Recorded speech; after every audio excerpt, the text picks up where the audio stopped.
sommes ici pour la grâce que tu nous as donnée, pour le message de ta parole. Nous demandons maintenant à ce que tout programme de l'ennemi soit anéanti. Que ta grâce maintenant ôte maintenant tout voile dans notre vie. Nous sommes ici, Seigneur, nous voulons voir quel est le plus grand miracle. Qu'est-ce que tu as pour nous? Que ce miracle-là se perd dans la vie de chacun. Beaucoup de nous, de gens parmi nous qui sont dans l'ignorance. Pour cela, nous voulons que cela se perde en nous. Merci pour ce que tu as fait. Au nom de Jésus, nous avons prié. Que Dieu vous bénisse. Donc ce matin, le thème, les gens vont dire que la lecture qui a été faite avec le thème, est-ce que ça va ensemble? Ça va beaucoup ensemble. Peut-être on peut ignorer cela. Ici, le plus grand miracle, c'est quoi? Quel est le plus grand miracle? On nous a parlé tout à l'heure, Jésus nous a parlé d'une histoire. On a parlé de la doctrine. Il y a la doctrine d'enterrement, vrai ou faux? Ou bien la doctrine du festival, des festins.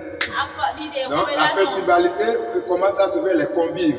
Quand les gens font, ils ont installé une doctrine. Malgré qu'il n'a pas un cahier ou bien un document où ils vont écrire, c'est déjà la tête de tout le monde. Il y a la doctrine verbale aussi qui existe. Parce que même dans la doctrine de Jésus-Christ, c'est pas tout ce qu'on nous a écrit. Il y a beaucoup de choses que les apôtres ont vécues. Mais on est obligé de nous laisser l'histoire pour que nous puissions tirer la leçon là.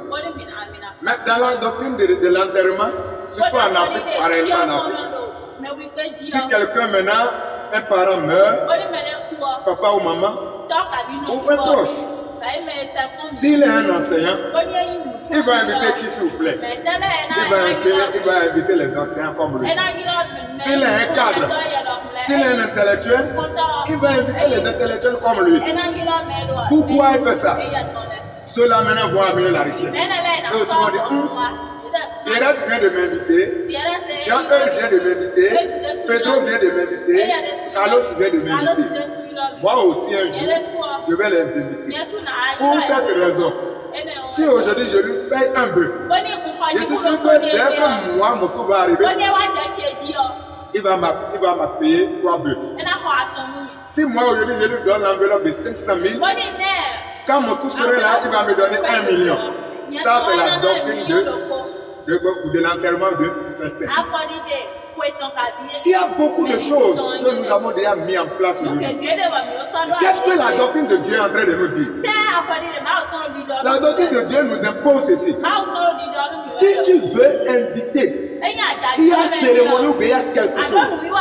D'autres personnes à cause de l'anniversaire, ils vont inviter les gens comme eux. Ils vont inviter les gens de leur rang. Ils vont inviter les gens qui sont bien placés. Pour que quand ceux-là vont venir, ils puissent apporter des enveloppes. Et on apporte des enveloppes, on se met dans un coin là, on danse et on ouvre les enveloppes. Et après ça, est-ce que même il est réglé, ça a réglé même ses problèmes? Ce qui se passe après, quand l'autre aussi, tout va arriver, il va aller. Et ça va devenir un cycle pour lui. Ça devient un pèlerinage pour lui. Ça devient maintenant une chaîne de vie pour lui. Ça, c'est des doctrines de la mort. C'est les doctrines qui tuent la gloire de Dieu en toi. Je vais vous prendre un exemple. Cette mission-là, quand le Seigneur me l'a donnée, moi j'étais enseignant, franchement je viens d'abandonner ce que je faisais. C'est des enseignants comme moi. Ma femme aussi faisait la même chose. On n'a pas sensibiliser les gens comme nous. C'est eux qu'on a rassemblés. Mais quand le temps est arrivé, il a commencé par enseigner la doctrine de Jésus-Christ. Eux tous sont partis. J'ai vu que ça ne va plus. Parce que pour moi, je dois prêcher au cadre. Il y a des gens, même là, quand je parle même des fois, un jour je prêchais à un endroit, il y a 3 jeunes qui sont venus. Je me sens qu'ils sont des élèves ou bien pas, je ne sais pas. Mais l'autre, j'ai dit non, pas laisser ceux-là, non, pas partir d'abord. Le gars qui était là, qui m'a invité, c'est un professeur. Il dit non, il faut laisser notre cas aussi. Vous savez que finalement, le frère a touché un garçon parmi eux. Et le garçon a été tué après. C'est avec le temps j'ai compris que la doctrine, ma propre doctrine là, ne peut pas aller avec la connaissance de Dieu. C'est comme ça aussi aujourd'hui. Nous courons d'après des futilités. Nous courons d'après quoi? Des miracles. J'ai dit bien des miracles. Et nous avons laissé le plus grand des miracles. Nous avons laissé le plus grand miracle. Le plus grand miracle c'est quoi? C'est le salut des âmes. Je dis bien le salut des âmes. Le salut des âmes. La Bible a mentionné cela. Ce n'est pas par des miracles physiques qu'on peut identifier un homme de Dieu, mais plutôt par la prédication du vrai évangile de Jésus-Christ. La démonologie aujourd'hui a déjà détruit l'œuvre de Dieu. Je dis bien la démonologie, c'est-à-dire la doctrine des démons. La doctrine que beaucoup de gens sont imposés. Je vous donne l'exemple. Nous avons beaucoup d'évangiles aujourd'hui. Il y a l'évangile de prospérité, l'évangile de miracle. Quand un homme de Dieu prêche, il prêche l'évangile authentique de Dieu et il ne fait pas tomber des gens, il ne fait pas des miracles pour qu'on casse des chaises, il ne trouve pas le peuple de Dieu, il ne fait pas de torchons, il ne fait pas d'onction, il ne fait pas de miel, il ne fait pas de pure water. Là on ne le reconnaît pas comme un vrai Dieu, un vrai homme de Dieu. Parce que la doctrine diabolique a déjà pris aujourd'hui le Dieu. Quelqu'un aujourd'hui là il est homme de Dieu, il prêche l'évangile et il n'a pas le don de prophétie. Il ne fait pas des révélations, des visions pour eux. On ne le considère pas comme un homme de Dieu. Mon frère, ma soeur, laisse-moi te dire ceci. Si tu meurs dans cet état-là, tu iras en enfer.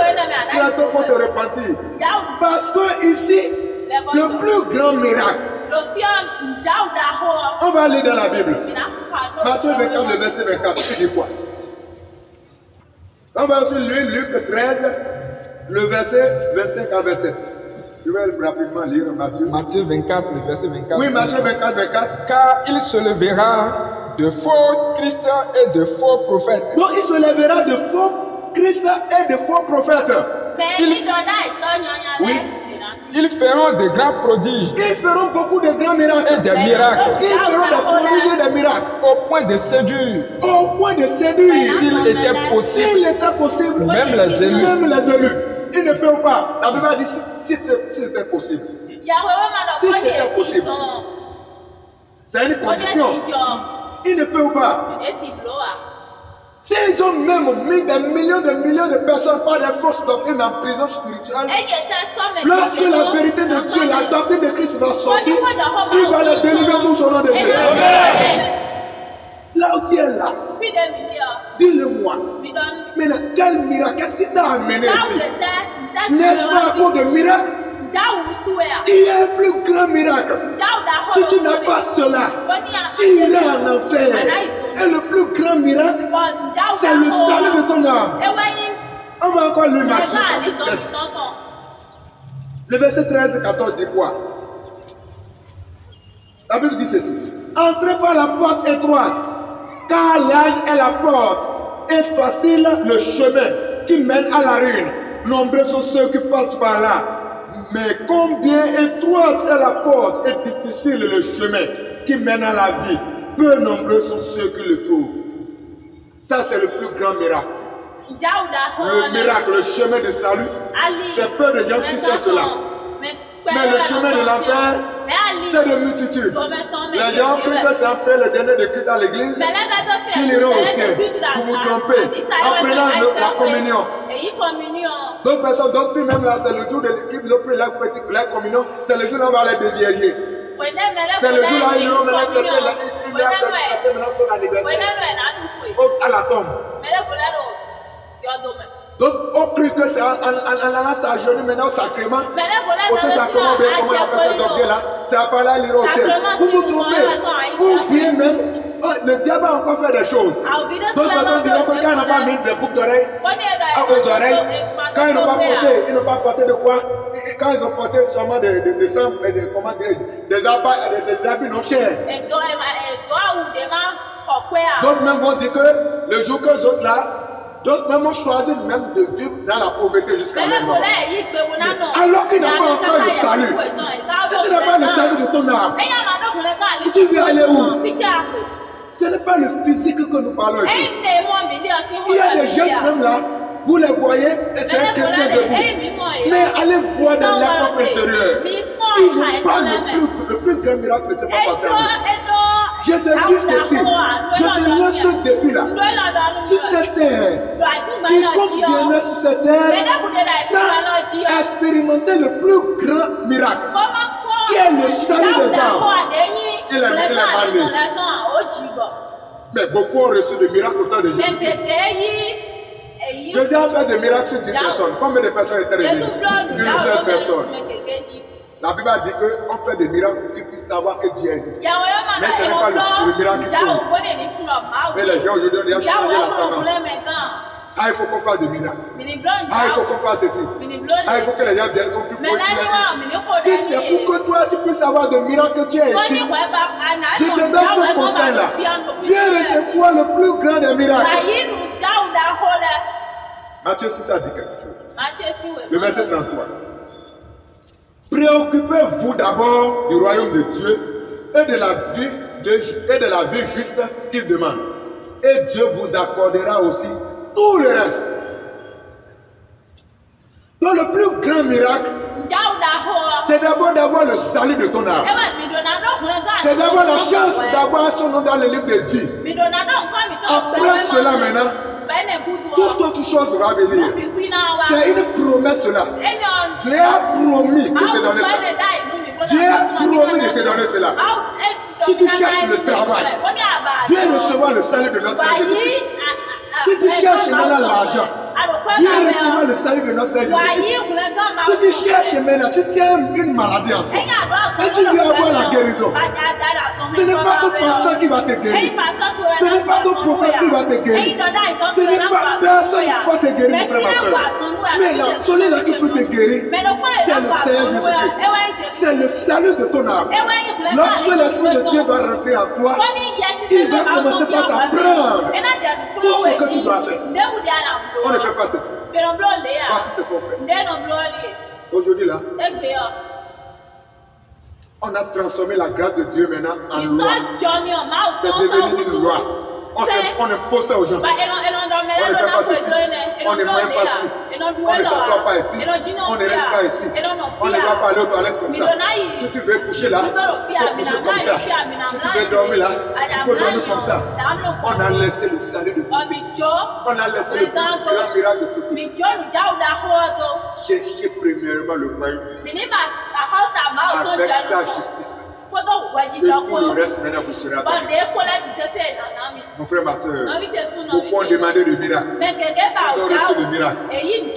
D'autres maintenant, ils ont même fêté l'anniversaire qu'ils ont acheté de jolis véhicules. Oh, je remercie Dieu. On vient de me donner comment le véhicule de et il va faire accident, il meurt. Il va alors qu'il n'a pas le salut. Les pasteurs peuvent te mentir à cause de ta dîme. Je dis bien, tes prophètes peuvent te mentir par des fausses révélations. Parce qu'ils viennent de ton argent. Nous sommes en train de te dire aujourd'hui que le plus grand des miracles, c'est le salut de ton âme, mon frère. Le salut de ton âme. Je dis bien le salut de ton âme.